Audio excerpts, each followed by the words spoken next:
Saan tayo? CS.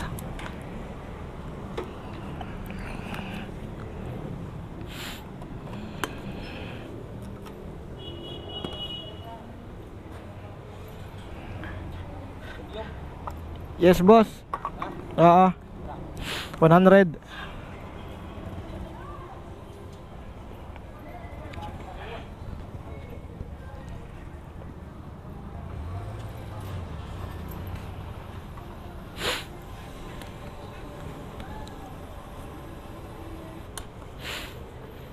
Ay, meron tayong sealant, guys.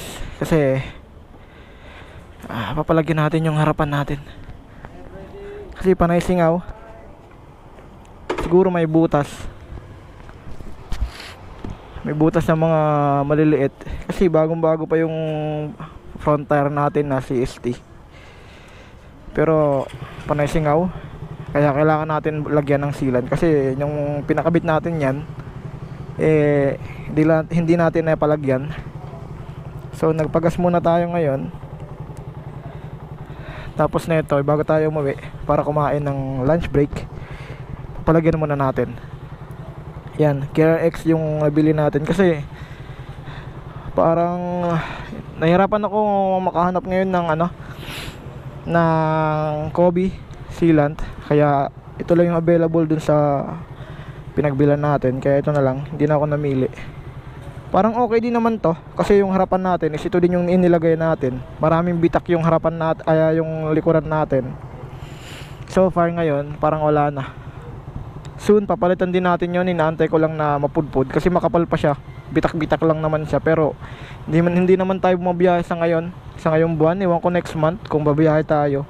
Pero ngayong buwan parang wala pa namang biyahe. Kaya okay lang, pinalagyan ko lang muna ng sealant.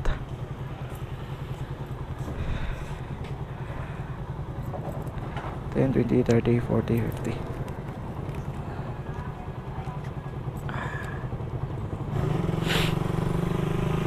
Marami siyang bitak-bitak, guys. Pero nung pinalagyan ko siya, hindi naman yung sumisingaw yung sa likuran natin. Pero nilagyan ko lang, baka sumabog 'di ba? Sobrang init, baka sumabog yung gulong natin. Kaya pinalagyan ko. Inubos ko yung yung ganito, 1 liter sa likodan para mas sigurado. Pero ito, siguro mahigit kalahati lang yung ilalagay natin para sigurado. Kasi nagtataka talaga ako, guys. Bagong bago pa yung gulong natin, pero panay singaw. Siguro after 2 days, 2 to 3 days, singaw na siya. Sabi ni Boss Jong, yung pinagbilan natin ng gulong, baka daw may mga butas-butas na mga maliliit. Hindi naman ako, hindi naman siguro sumisigaw sa mga gilid-gilid nung mags natin. Kasi, tawag na ito, maayos naman yung pagkakalagay, tsaka maayos naman yung pagkakahangin niya. Siguro nga, baka may mga butas-butas. Pero hindi na natin yan masyadong intindihin. Yung mahalaga, mapalagyan natin. Kasi, wala talaga tong sealant Kailangan talaga pag yung gulong mo tubeless, mas maganda may sealant. Para kung sakaling matusok man siya ng mga maliliit, automatic isi-seal niya, 'di ba? Dito tayo sa may land bank, magpapalagay.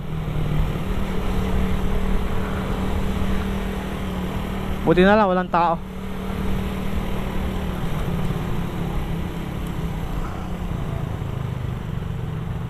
Buti na lang. Boss, papalagay sealant.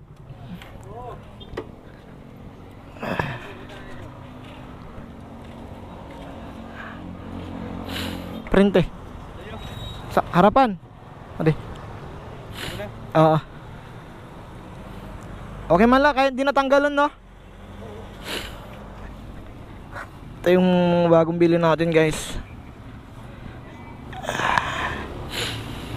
Bagong bago pa siya Yan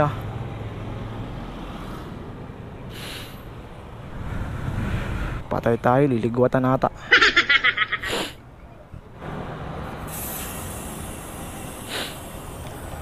Kaurog Labos.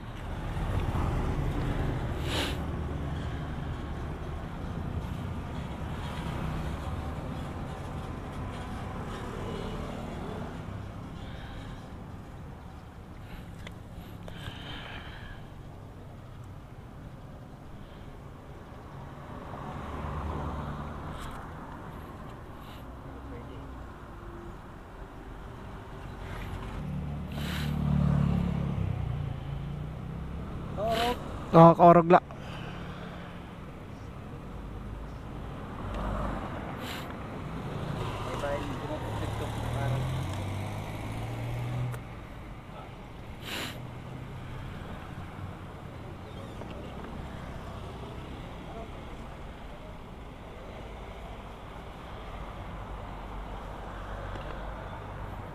Okay na to, boss.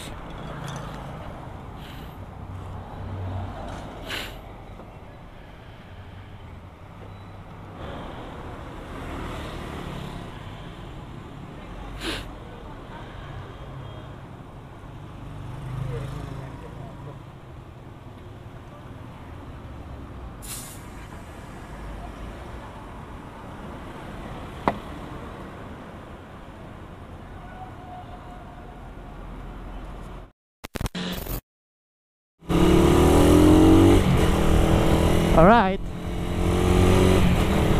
Ganun lang siya kadali, guys. Niligwatan lang siya ng konti sa may gilid kasi hindi kaya lagyan sa ano, sa may kanyuto o sa may pito. Kaya sa may gilid na lang. Tinignan ko, wala namang gasgas. Iningatan naman ni kuya, kaya good job, boss. So yun, guys, yun lang naman yung video natin ngayon. Nilagyan lang natin ng sealant yung front tire natin. Obserbaran muna natin to kung hindi na siya sisingaw.